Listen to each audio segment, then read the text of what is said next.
Bonjour à tous, je me présente, Marie-André Lamontagne, bienvenue à ce 6e webinaire sur la culture.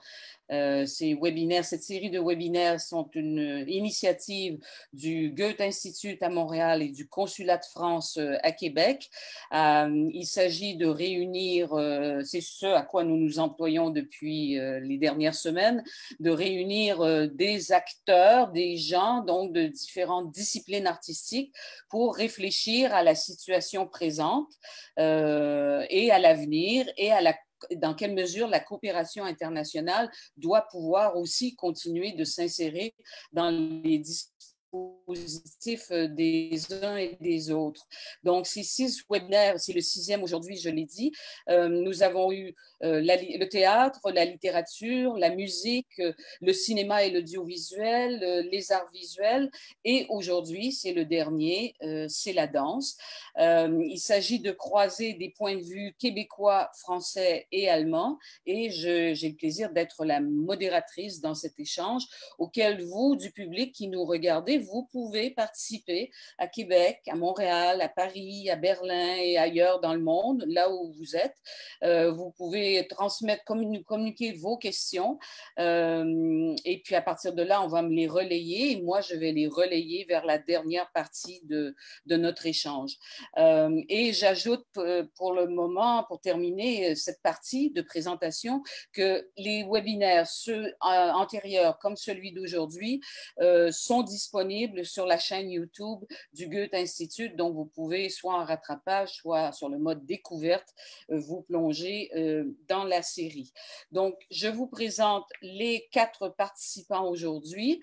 Nassera Bellaza à Paris, bonjour. Bonjour. Vous êtes donc Paris, France, Algérie, on va dire. C'est en autodidacte que vous êtes entré en danse. Vous avez créé votre compagnie en 1989. La littérature nourrit également votre art qui se conçoit comme, je cite, une plongée verticale introspective. Je cite là un élément de votre notice biographique qui est tout à fait éloquent. Vous vous produisez régulièrement dans les grands festivals en France, à Lyon, à Avignon, à Montpellier et ailleurs, et aussi à l'étranger, en Asie, en Amérique du Nord, en Afrique et ailleurs, en Europe. Vous avez reçu plusieurs prix et vous avez gardé des liens très forts avec l'Algérie où vous êtes né, que vous avez quitté à 5 ans pour vivre en France et vous y avez créé en Algérie une coopérative qui vous permet donc de travailler aussi avec l'Algérie. Pierre Desmarais à Montréal. Pierre Desmarais, bonjour.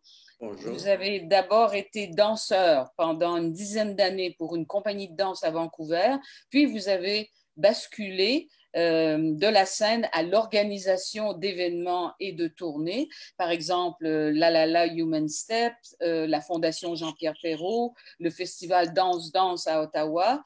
Vous avez dirigé la compagnie Marie Chouinard à un moment donné et à partir de 2000, vous assumez la direction générale et artistique de la société Danse, qui est un diffuseur de danse contemporaine le plus important en fait au Canada. Vous faites venir à Montréal donc des compagnies étrangères et vous faites tourner à l'étranger des compagnies canadiennes. En gros, voilà votre emploi du temps. Marie-Hélène Julien à Québec. Vous êtes directrice et programmatrice de la Rotonde à Québec. C'est un lieu de diffusion important, ça, dans la capitale. Cela fait 10 ans maintenant que vous faites partie de la Rotonde, où vous êtes aussi, depuis 5 ans, je le signale, sommelière, c'est-à-dire que vous proposez des accords non pas mets-vin, mais vin et spectacle. Vous avez reçu une formation en théâtre à l'Université Laval. Vous êtes diplômé en dramaturgie et en mise en scène. Et puis, Fabien Prioville à Berlin. Vous êtes danseur et vous n'êtes pas à Berlin. Vous êtes à Paris? À Wuppertal en Allemagne. Ah, très bien, pardon, je vous ai berlinisé, pardon. Vous êtes danseur et chorégraphe et en 2010, vous avez créé votre propre compagnie de danse qui compte maintenant 6 productions à son actif et vous êtes régulièrement en tournée à l'étranger. Dans le passé, vous avez travaillé avec Édouard Locke, donc il y a une connexion montréalaise dans votre parcours antérieur. Vous avez travaillé aussi avec Pina Bausch ou auparavant avec Philippe Blanchard à Stockholm. Stockholm. Vous avez travaillé à New York, au Japon, en Australie. On vous a vu au Festival Temps d'Images et au Goethe Institut à Montréal. Donc, voilà pour les présentations. Si on résume très sommairement, il y a donc sur ce plateau virtuel 2 diffuseurs et 2 danseurs, hein, on va dire ça comme ça. Ma première question s'adresse aux diffuseurs. Dans la réorganisation du calendrier que vous avez dû faire à court terme, comment les annulations et les reports se sont-ils distribués? Je pense que dans un premier temps, ça peut être intéressant de faire un état des lieux succinct de vos pratiques. Pierre Desmarais d'abord. Et oui, bien, ça fut une fin abrupte.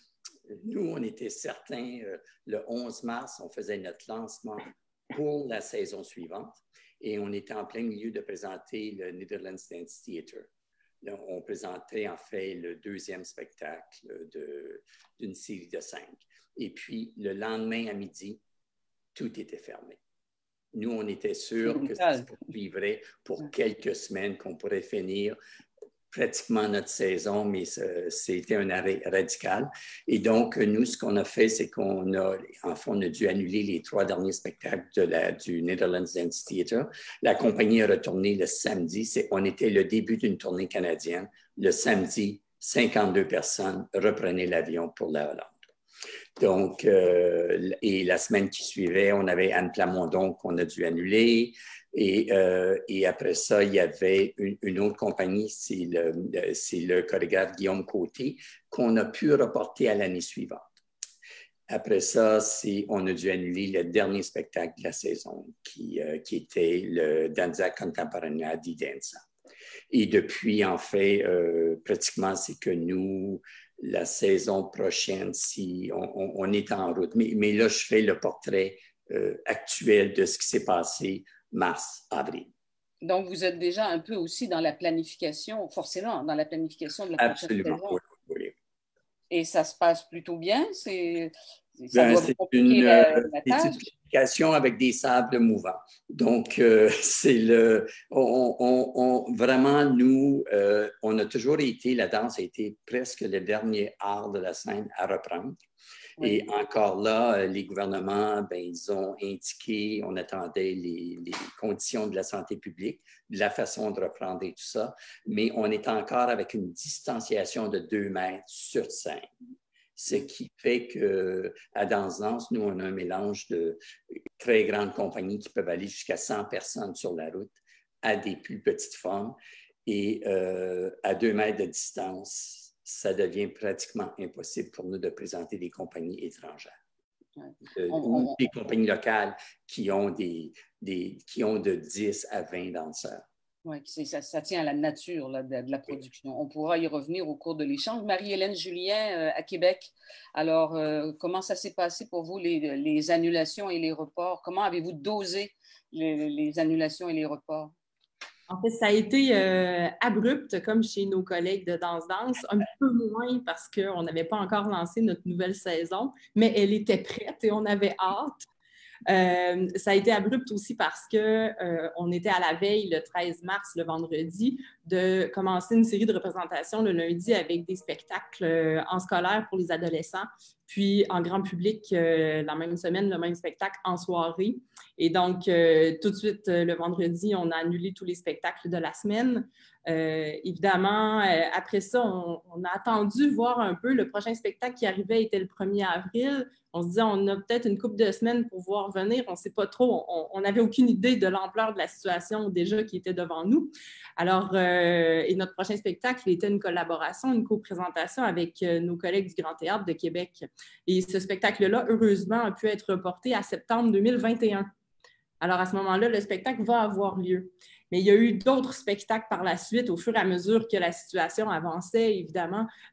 On n'a pas eu le choix de les annuler étant donné la situation. Et là, c'est le casse-tête de est-ce qu'on peut reporter, quand est-ce qu'on peut reporter? Et c'est extrêmement difficile dans une situation d'autant d'incertitude de dire, on pourrait prendre une chance de reporter, par exemple, peut-être à l'automne prochain, peut-être novembre si on peut, tout en prenant la décision également de modifier la programmation qui était déjà prévue pour novembre.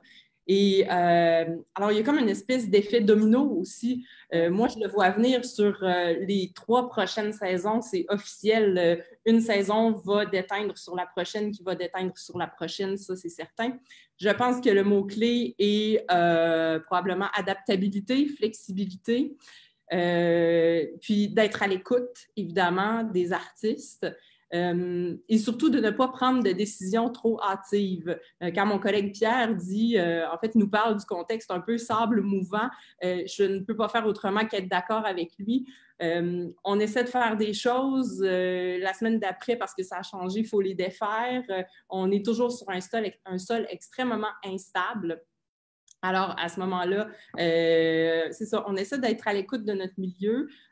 Puis, éventuellement, évidemment, l'aide d'urgence pour les artistes ne sera pas éternelle non plus. Fait que peut-être qu'au lieu de diffuser certains spectacles qu'on aurait voulu faire dans la prochaine année, on aura plutôt à offrir plus de résidences aux artistes ou à essayer d'investir dans des commandes de nouvelles œuvres, de participer financièrement à leurs nouvelles créations qu'on pourra peut-être diffuser dans 1 an, 2 ans, mais de faire en sorte qu'on puisse continuer à soutenir le milieu.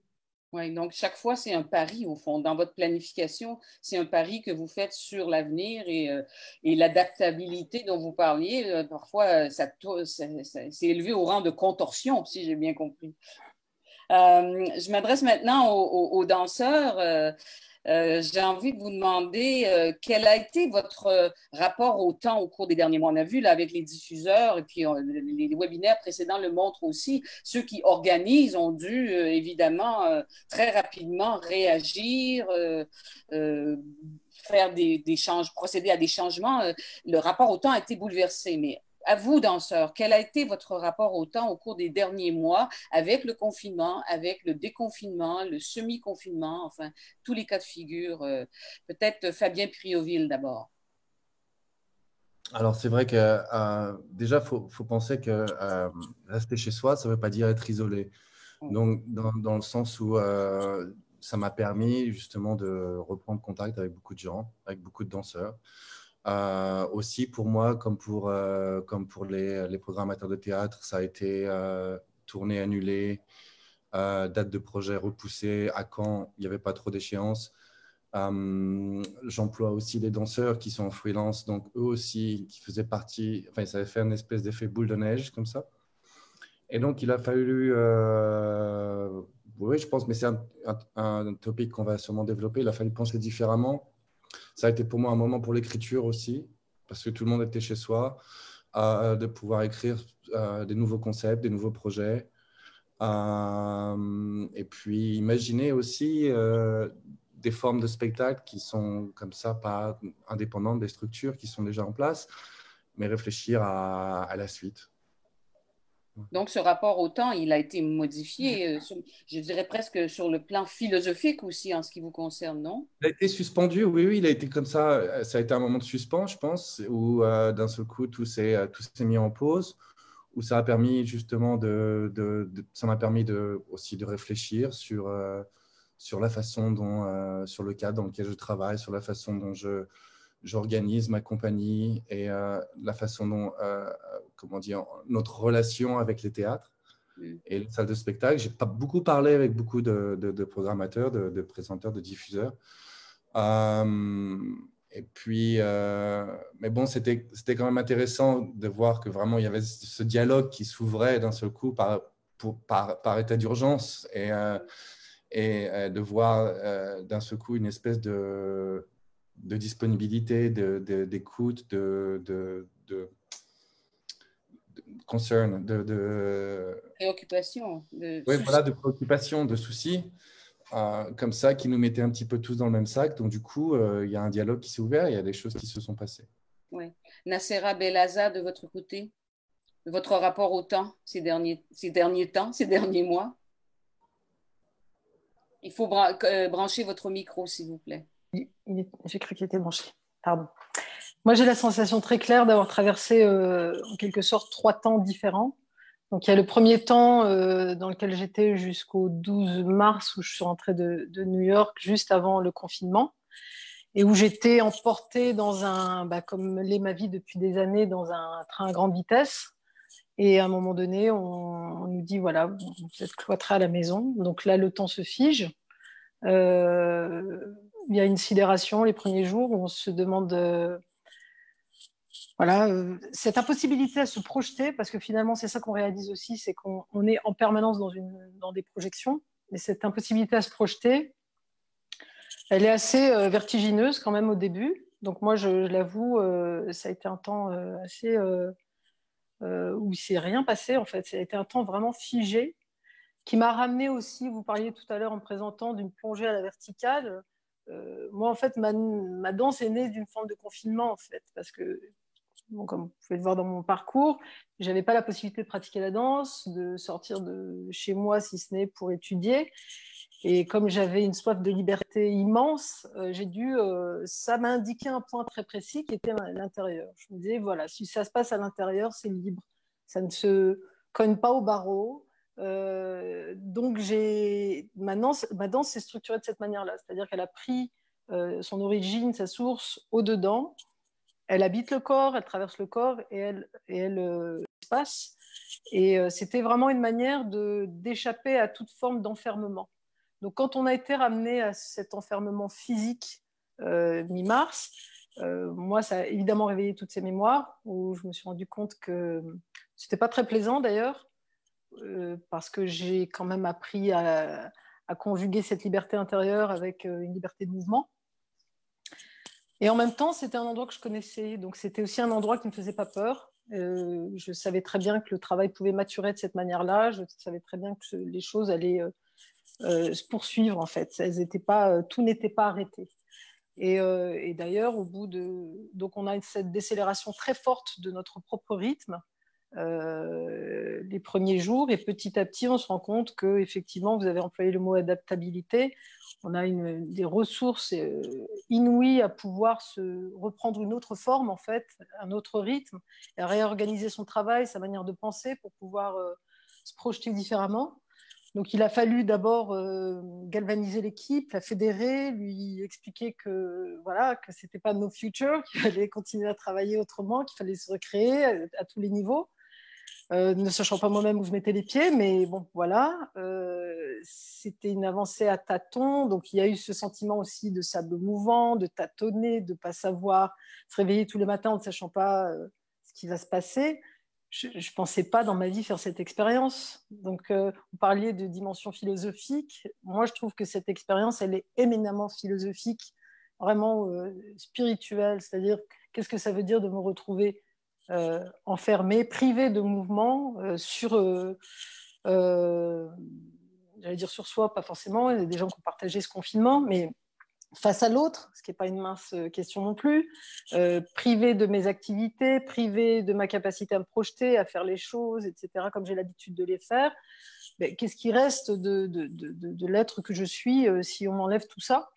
Donc ça a été vraiment, ça a été absolument stérile sur un plan artistique pour moi ce confinement, mais ça a été extrêmement riche sur le plan philosophique, où effectivement ça réveille tout un tas de questions. On s'est néanmoins remis en route dans le travail au niveau de la compagnie. J'ai pu travailler chez moi. J'ai la chance, en fait, sans l'avoir prémédité, j'étais en train de travailler sur une pièce qui devait sortir, sa première devait être au Kunst au mois de mai. Et c'est une pièce où on est isolés les unes des autres et on travaille sur un mouvement infini, chacune à l'intérieur de soi.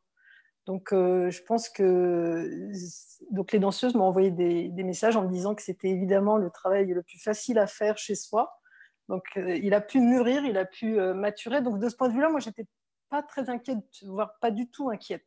Je savais que cette expérience, cette épreuve allait nourrir d'une certaine manière le travail.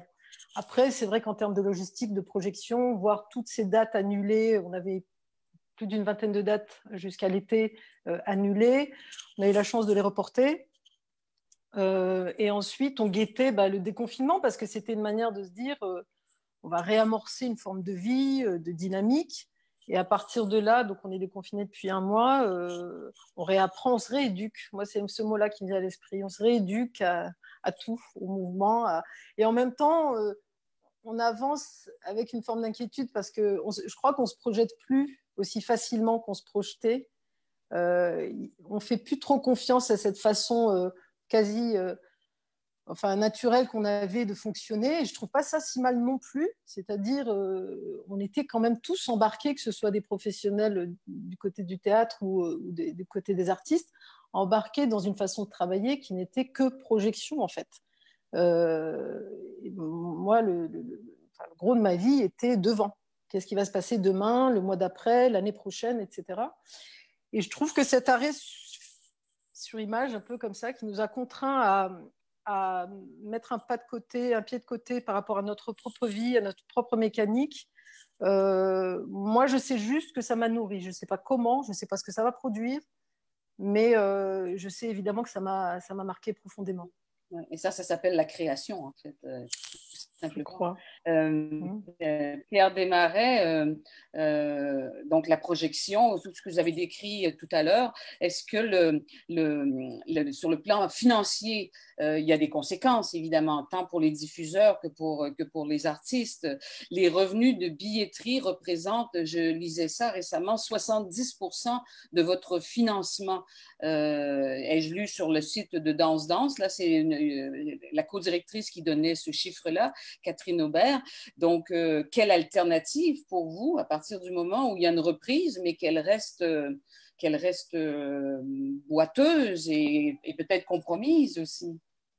Bien, nous, on espère qu'il y a des programmes qui vont se mettre en place, qui vont pouvoir pallier à ce qu'on appelle, nous, la distanciation sociale à l'intérieur d'un théâtre, en fait. Maintenant, on peut recevoir 25% de la salle quand on est habitué, nous, à 75% pour, comme vous dites, faire nos frais. Mais en même temps, c'est une question philosophique. Est-ce qu'on veut présenter des artistes qui ont besoin de ce public-là, ce plein public-là, parsemé un peu partout dans le théâtre? Ça encore, vous rejoignez d'ailleurs le théâtre, hein? Le théâtre, la discipline du théâtre qui est aux prises avec le même dilemme. Ben oui, et donc, pour nous, c'est des discussions que l'on a avec chacune des compagnies qu'on prévoit présenter. Et en ce moment, nous, notre saison, elle se poursuit, mais ça évolue. Elle se poursuit et ça évolue de fois en fois, mais on regarde vraiment à tout ce côté-là. Nous, on est, la chance que l'on a, nous, c'est qu'on est à fonctionnement. Donc, nous, on a des subventions garanties par le Conseil des arts des lettres du Québec et par le Conseil des arts des lettres du Canada, ainsi que par la Ville de Montréal. Donc, à ce moment-là, nous, c'est comment on utilise ça pour en faire profiter les artistes. Parce qu'en ce moment, s'il y a une compagnie qu'on ne peut pas faire venir à cause aussi des quarantaines qui sont mises en place en ce moment, comment peut-on utiliser ces espaces-là pour faire croître des chorégraphes locaux présentement?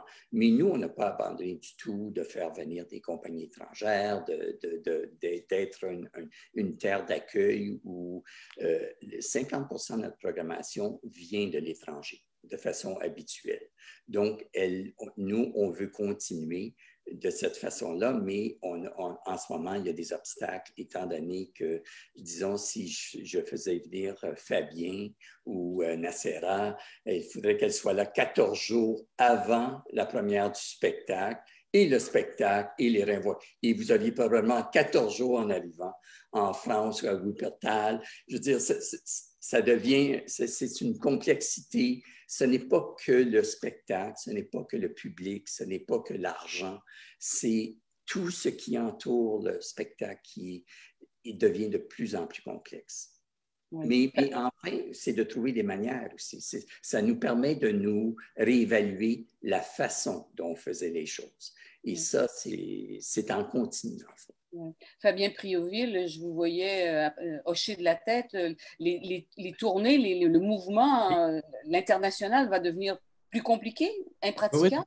Je voulais réagir sur ce que Pierre a dit en ce qui concerne le confinement. Ça devient un vrai cauchemar avec, même si on a une forme de spectacle qui serait respectueuse des conditions sanitaires, le simple fait de pouvoir se déplacer d'un pays à l'autre, ça devient très compliqué et ça ajoute pratiquement 4 semaines de non-activité seulement pour peut-être jouer 1 ou 2 fois.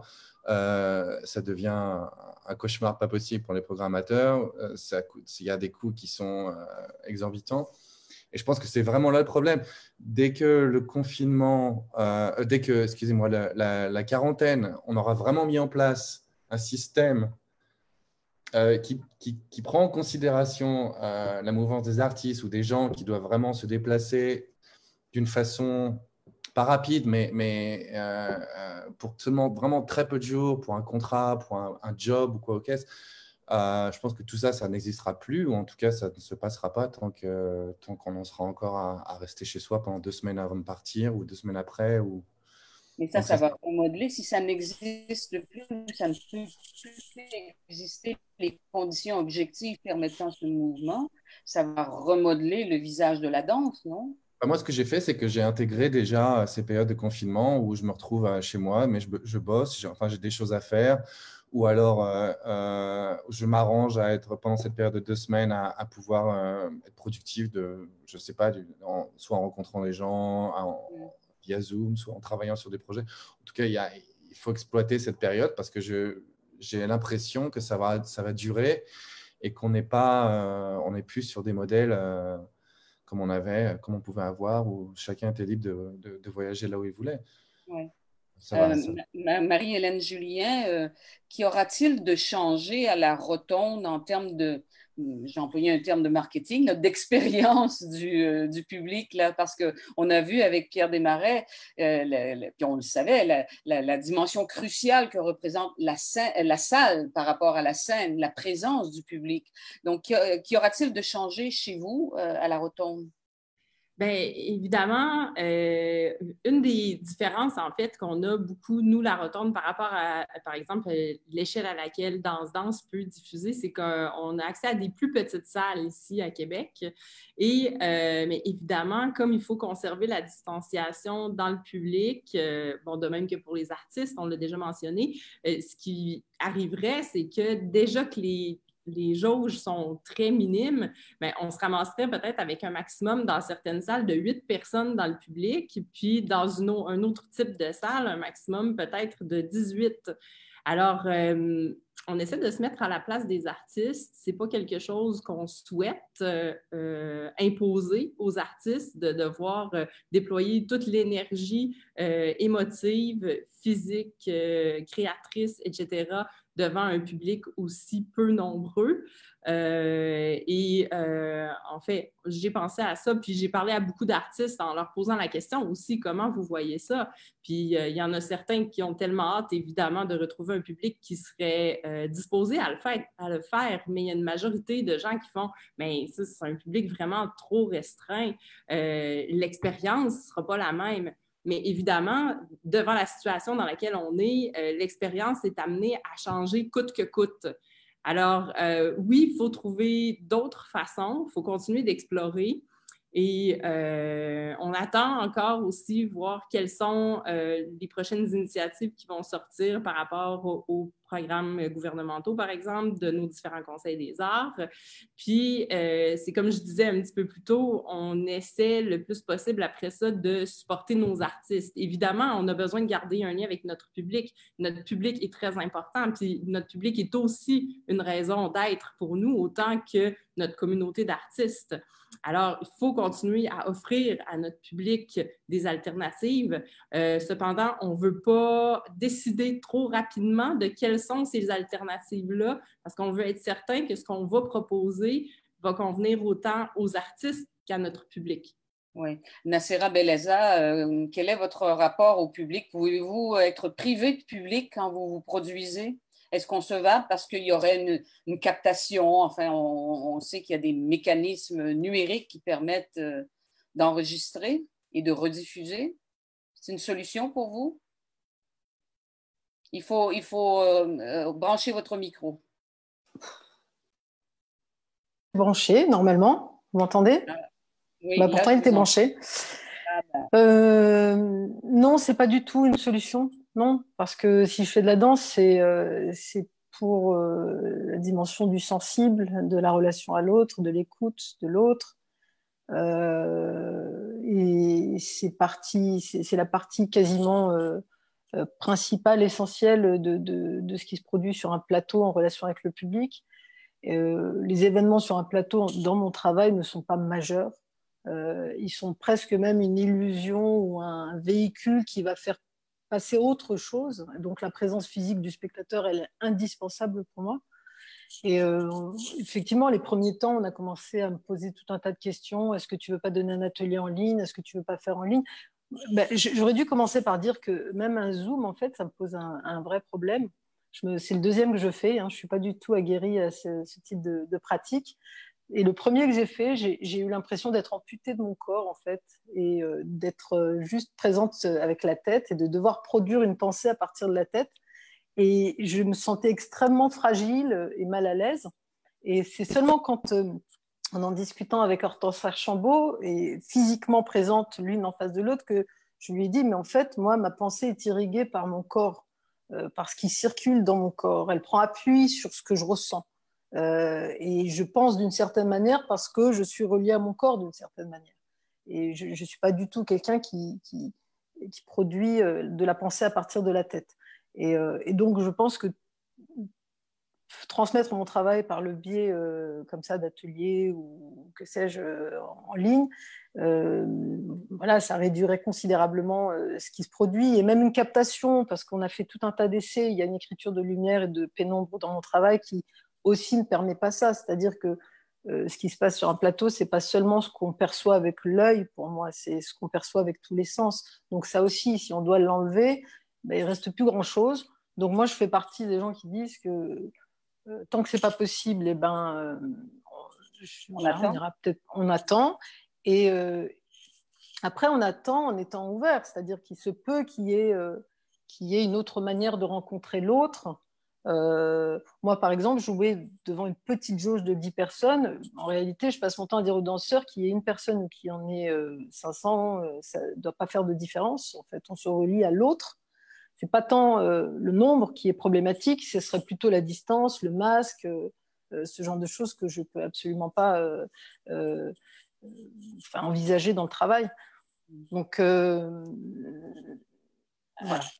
À Fabien Prieuville, j'ai envie de demander, y a-t-il précisément une autre manière envisageable d'aller vers l'autre pour un danseur? Oui, alors moi, un peu à l'opposé de Nacera, je travaille beaucoup avec la technologie, donc j'ai déjà de près ou de loin approché ce genre d'outils comme Skype ou les smartphones ou ce genre de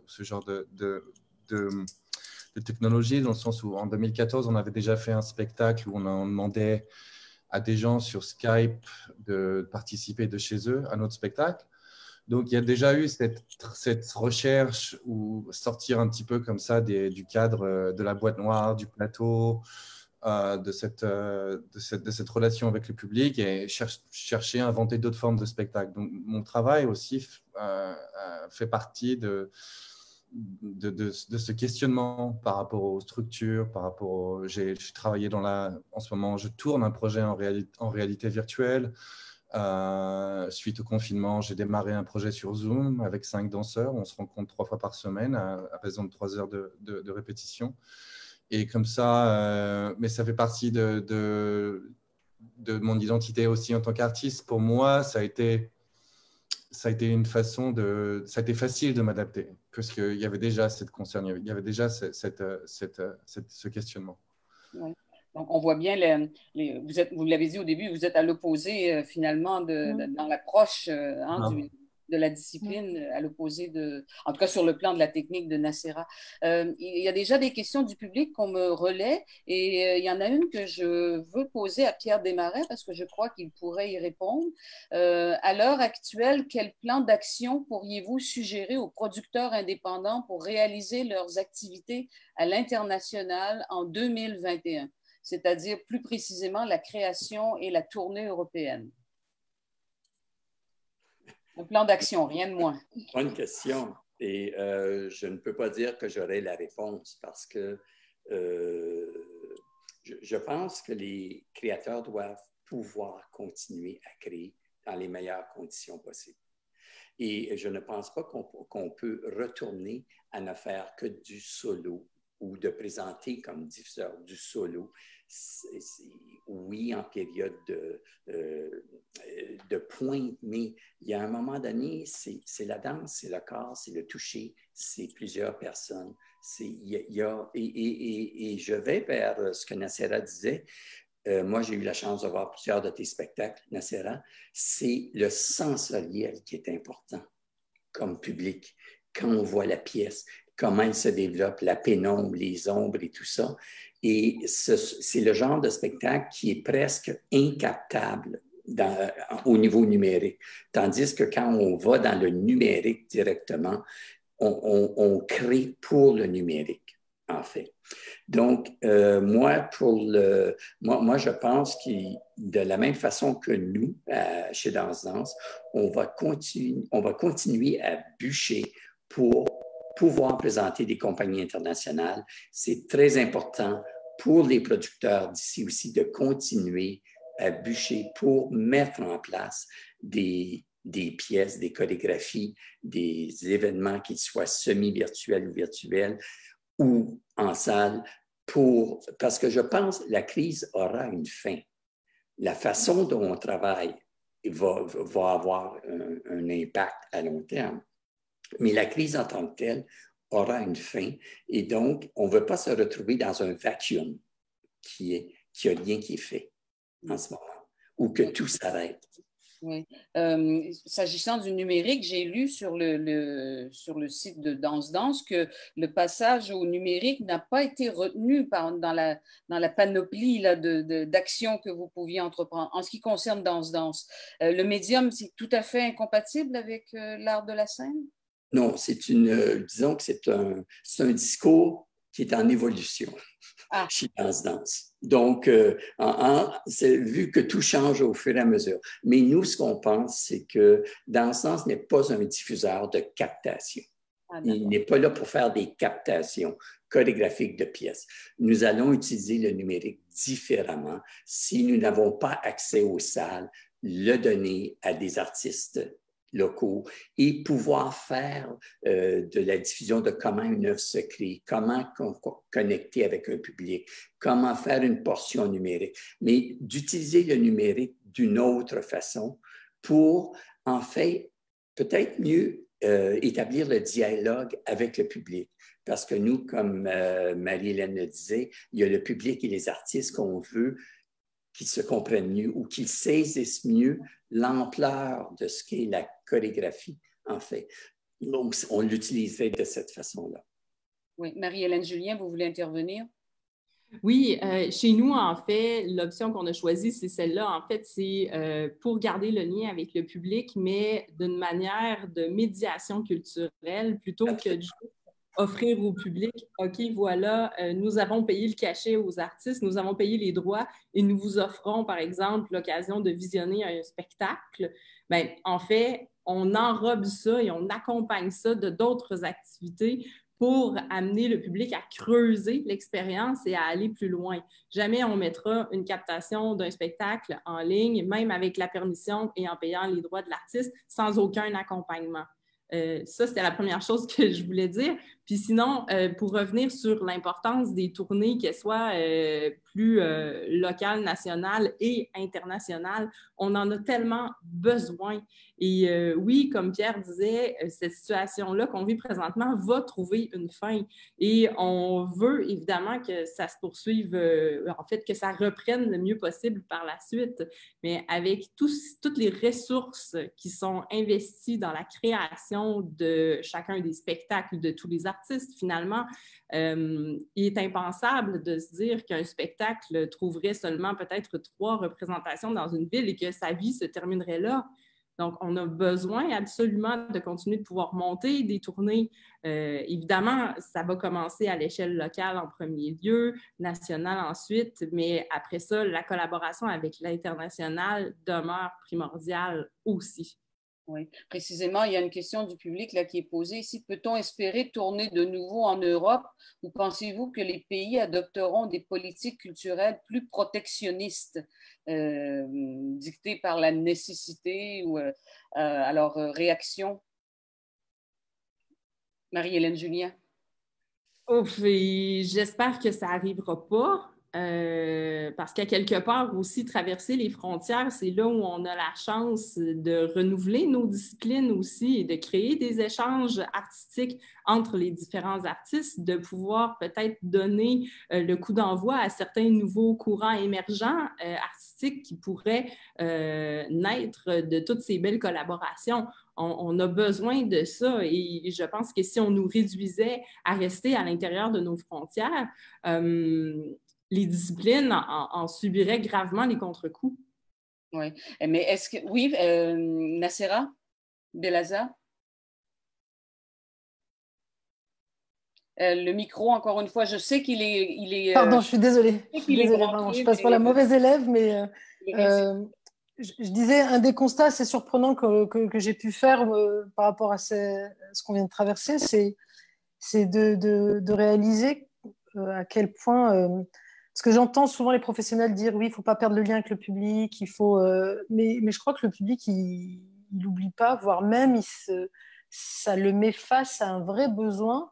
Il réalise à quel point l'art est une nécessité peut-être.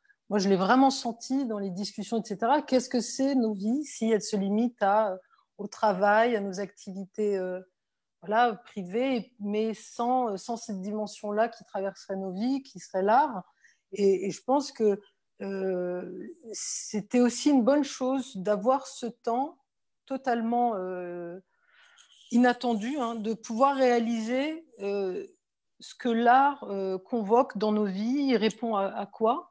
Et donc ça, moi, je sais pas, je suis peut-être un peu quelqu'un de trop confiant, mais j'ai vraiment cet espoir de me dire que maintenant, on réalise tous à quel point c'est une nécessité. C'est pas juste des théâtres qu'on fait tourner, des compagnies qu'on invite, mais ça répond à des nécessités très fortes dans la vie de chacun, d'aller faire cette expérience de l'intime en se reliant aux autres. C'est pas juste un exutoire ou un luxe ou je ne sais pas quel mot on peut mettre aussi là-dessus, mais c'est vraiment tout le monde en a éprouvé un vrai besoin. Et cette question de pouvoir se déplacer à l'étranger, elle est pour moi reliée à ça, c'est-à-dire que je n'imagine pas jouer mes pièces uniquement devant un public qui parle la même langue, de même culture. Bien au contraire, c'est un moyen de vérifier si ce qu'on fait a un tant soit peu une dimension universelle. C'est vraiment de confronter aux autres sensibilités, aux autres regards, aux autres cultures et permettre une circulation entre les cultures par le biais de l'art. Et ça, je pense que même s'il peut y avoir, et on peut craindre à juste titre, une forme de repli, je pense qu'il naîtra aussi un besoin viscéral de retrouver cette dimension qu'apporte l'art de l'étranger, d'une culture étrangère. Donc, je ne peux pas me résoudre à faire ce constat négatif en disant, voilà, on va se replier sur soi. Je pense que ça a réveillé aussi des besoins fondamentaux dans l'être qui vont peut-être aussi amener d'autres réponses. Oui, mais donc les échanges internationaux sont là pour rester parce qu'ils sont constitutifs de la danse et d'autres disciplines artistiques, mais devront-ils être revus? Tout à l'heure, on a mentionné, je pense que c'est Fabien, un déplacement pour 2 ou 3 jours, et puis après, donc avec toute la logistique que cela suppose, est-ce qu'il n'y a pas des manières différentes d'envisager des déplacements à l'étranger et la venue de l'étranger de troupes? Mais je pense qu'en fait, c'est justement avec ces périodes-là, c'est peut-être de repenser la façon dont on reçoit les artistes étrangers pour mieux les faire connaître à l'intérieur de notre ville, envers le public. Donc, si une compagnie, dans notre culture proche, doit être ici pour 14 ou 15 jours, que pouvons-nous faire pour rendre la chose plus foisonnante, pour l'artiste, en fait, qui rencontre le public, mais et en fait pour le développement aussi des artistes locaux. C'est de trouver une façon de travailler qui fait que et ça ne sera plus seulement qu'une compagnie arrive, elle fait 5 spectacles, elle repart, et puis l'autre arrive, elle fait 5 spectacles, elle repart. Et ça va peut-être créer des liens plus permanents avec les artistes locaux en premier, qui verraient ces artistes étrangers-là, et le public aussi. Donc, mais c'est une autre façon de voir la tournée, je pense. Et c'est à inventer, si j'ai bien compris. Absolument. À inventer cette formule. Une question du public, je poursuis, et je pense que je vais la diriger vers Fabien Prioville, étant donné son rapport assumé à la technologie. Y aurait-il une autre manière d'envisager la diffusion de la danse que par le film et la photographie? Je pense qu'il y a déjà tellement de technologies qui sont sur le marché qui exploitent une espèce de, comment dire, de physicalité virtuelle. Quand je pense à la réalité virtuelle, par exemple, quand on utilise cette technologie, on a la capacité de pouvoir amener au spectateur une dimension tridimensionnelle d'un corps, mais en ajoutant une valeur technologique à l'expérience et à ce qui est partagé avec le public. Donc, il y a déjà des mécanismes qui sont en place. C'est juste que maintenant, ce genre de spectacles deviennent malheureusement les seules formes qui peuvent survivre aux conditions, parce que souvent, ce sont des plateformes qui ne requièrent pas forcément d'avoir des danseurs ou des gens physiquement présents. Le film de Gilles Jobin sur la VR à la Biennale de la danse was une expérience complètement virtuelle. Les gens pouvaient même être isolés, donc c'était un petit groupe de 3 ou 4 personnes. C'est tout à fait possible de donner ce genre d'expérience aux gens en respectant les mesures sanitaires en place. Je veux dire, tout ce genre de spectacles de création sont complètement gérables. Et comme je vous disais, moi-même, je travaille sur un projet de spectacle sur Zoom. J'ai déjà parlé avec des programmateurs de festivals qui sont dans l'optique de changer la forme de leur festival, de ce qu'ils avaient mis en place, et qui, comme le disait Pierre, qui essaient de pouvoir réinventer, réorganiser leur emploi du temps, leur festival. Donc, il y a une porte d'entrée maintenant, il y a une espèce d'espace qui s'est ouvert. Donc, je pense que c'est tout à fait possible, mais il faut pas comparer les deux, ce n'est pas comparable. Moi, je vois, ma femme est danseuse chez Pina, il n'y a aucune des pièces qui n'est jouable en ce moment. Je veux dire, aucune pièce du répertoire n'est adaptée à ce qui se passe. Donc, que ce soit au niveau du public ou que ce soit au niveau des danseurs, parce qu'il y a au moins minimum 30 danseurs sur scène à chaque fois. Ah oui. Donc, il y a toute une partie comme ça du patrimoine ou des œuvres qui d'un seul coup, se retrouvent sans maison, sans lieu d'accueil. Mais il y a quand même toute une partie de l'art numérique et du spectacle vivant, comme ça, où il y a vraiment où il y a des artistes qui jouent sur ces frontières, sur cette ligne, à essayer d'intégrer comme ça les deux. Je pense que tout ça, c'est encore gérable, mais après, c'est une question, c'est la diffusion. Voilà, parce qu'il faut toujours quand même pouvoir payer les artistes. En ce moment, j'ai fait beaucoup de contenu artistique gratuit que j'ai montré sur Internet, mais gratuitement. Donc, j'ai aucune rémunération pour… Bon, il y a eu des bourses, il y a eu des fonds qui ont été débloqués par l'Allemagne pour les artistes qui se retrouvaient dans cette situation. Mais quand même, je veux dire, après, ça pose une question de la gratuité du contenu multimédia et Internet. Ouais. Précisément, une des questions, et je vais la diriger à Marie-Hélène Julien, quelles sont les stratégies possibles axées sur la création de nouvelles sources de revenus pour le monde de la danse à partir d'Internet? Alors, il faut y penser. Vous avez posé tout à l'heure la question de la rémunération de l'artiste, c'est un principe. Maintenant, est-ce qu'il y a d'autres moyens qui pourraient augmenter multiplier les sources de revenus pour les artistes? La question est excellente et j'ai peur de ne pas avoir de réponse en ce moment. En fait, ce qui reste très important pour nous à chaque fois qu'on va rendre du contenu disponible par rapport à des artistes, évidemment qu'on va payer des cachets à ces artistes-là. Après ça, donc, est-ce que ça va impliquer qu'à chaque fois, on va peut-être mettre une billetterie en ligne pour avoir des revenus de ça? D'une part, c'est peut-être quelque chose qui est possible. Comment autrement est-ce que ça peut se moduler? Évidemment, à l'interne, on s'est questionné énormément aussi sur parce que ce qu'on a fait à date, les projets de médiation, on les a offerts tout à fait gratuitement au public. On s'est posé la question, est-ce qu'on ajoute une tarification à ça? Puis pour le moment, on ne souhaitait pas le faire. Ce qui ne veut pas dire que dans le futur, ça ne se fera pas.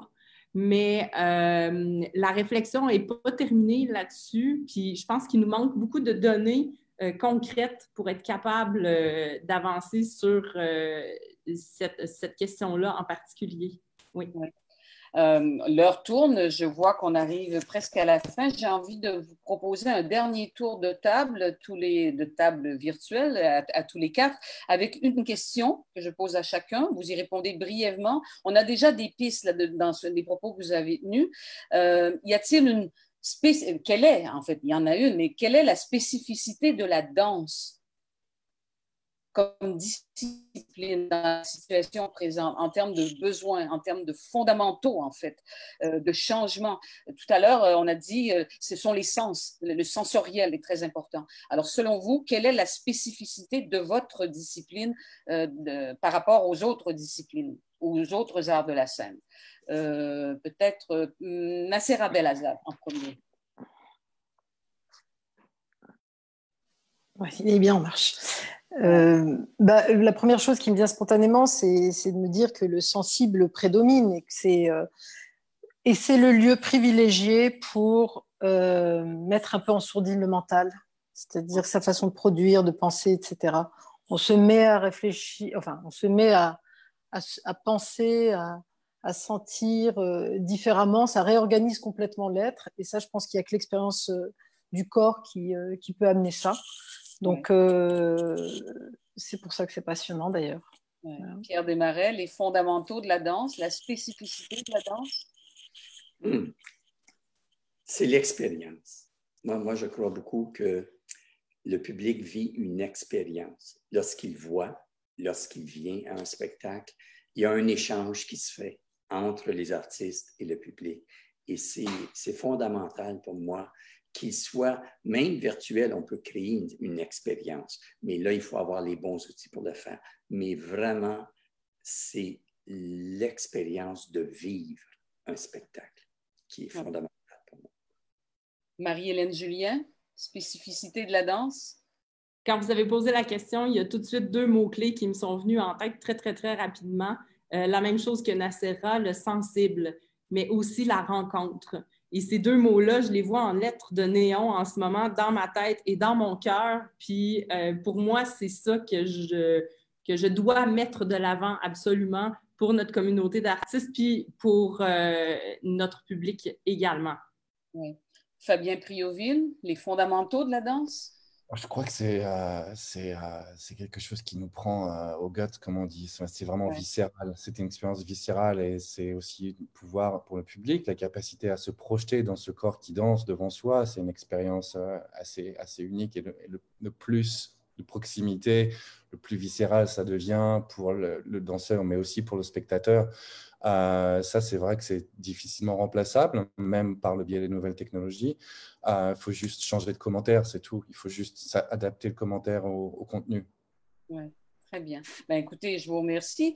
Je relais très sommairement des commentaires du public qui vous concernent. Ce n'est pas des questions, c'est des commentaires. Ça vous fera plaisir de les entendre. Heureuse d'entendre Fabien Prioville et Nassera Belazad, nous dit une auditrice ou enfin, et un autre. Merci Fabien Prioville, j'ai une pensée similaire. Voilà. Donc, le public était au rendez-vous. Avant de faire les remerciements d'usage à vous quatre, je voudrais voudrais peut-être, c'est l'occasion, je l'ai dit au début, ce webinaire sur la danse, c'est le 6e d'une série de 6, c'est le dernier. Et donc, on va aborder, je voudrais vous proposer une synthèse un peu très brièvement de ce qui a précédé jusqu'à maintenant. Donc, je rappelle qu'on a eu 6 webinaires qui se sont échelonnés à raison d'un par semaine du 19 mai au 23 juin. Ça, c'est du côté des faits, on va dire, le théâtre, la littérature, la musique, le cinéma, l'audiovisuel, les arts visuels et la danse. Et il y a des grands, comment dire, des axes qui se dessinent, des éléments convergents, le deuil de ce qui existait, de ce qu'on était en train de faire, le deuil de la programmation, le deuil de certaines pratiques, un vertige qui gagne les uns et les autres. Il y a 19 participants là, au fil des semaines à ces webinaires et ça revenait, c'était récurrent. Et puis aussitôt après, tourner vers l'action. Il y avait aussi, ce que j'ai noté, une ambivalence par rapport au numérique qui n'est pas la panacée que l'on pourrait croire, en tout cas que certains pourraient croire. Les arts de la scène, il y a une spécificité, ils refusent d'être dénaturés au nom de mesures sanitaires et je crois que ça a été très net pour ce qui est de la danse aussi. Il y a une incompatibilité native avec certaines pratiques et puis tous les participants ont montré un souci du public, un souci des artistes aussi. Plusieurs se sont exprimés sur leur rapport au temps qui a été modifié. Il y a le temps de la création, de la production, de la diffusion, de la planification. On a aussi évoqué des inégalités qui étaient exacerbées par la situation présente. Et dans ces inégalités, il y avait le rapport du public, l'accès du public aux arts, aux différentes disciplines. Et tous, mais tous, là-dessus, il y a une unanimité parfaite, ont réaffirmé la nécessité vitale qu'est le maintien, le développement, le renouvellement incessant de relations internationales dans ces arts qui ne peuvent, sous peine de dépérir, se provincialiser. Donc, voilà en gros ce qui ressort de ces webinaires. Je veux remercier le Consulat de France à Québec et le Goethe Institut à Montréal qui ont eu cette initiative fort heureuse. Vous rappelez que sur la chaîne YouTube du Goethe Institut, vous pouvez faire du rattrapage avec les 6 webinaires ou les découvrir. Je veux remercier Agorize, Lisa et Pierre, parce qu'il y a un soutien technique, évidemment, derrière. Il y a une architecture technique qui s'est fait oublier pour qu'on puisse discuter. Je veux remercier les 20 personnes qui ont accepté de participer au webinaire. Il n'y a eu qu'une absence que l'on a eu à déplorer, donc les 19 participants, vous du public qui étiez présents, évidemment, tout au long. Et je veux en tout dernier lieu, remercier l'art, remercier les arts d'être ce qu'ils sont et sans lesquels nous ne pourrions devenir ce que nous aspirons à être. Voilà, c'est ma petite lancée philosophique à moi aussi pour la fin. Donc, merci à tous, bonne continuation, merci.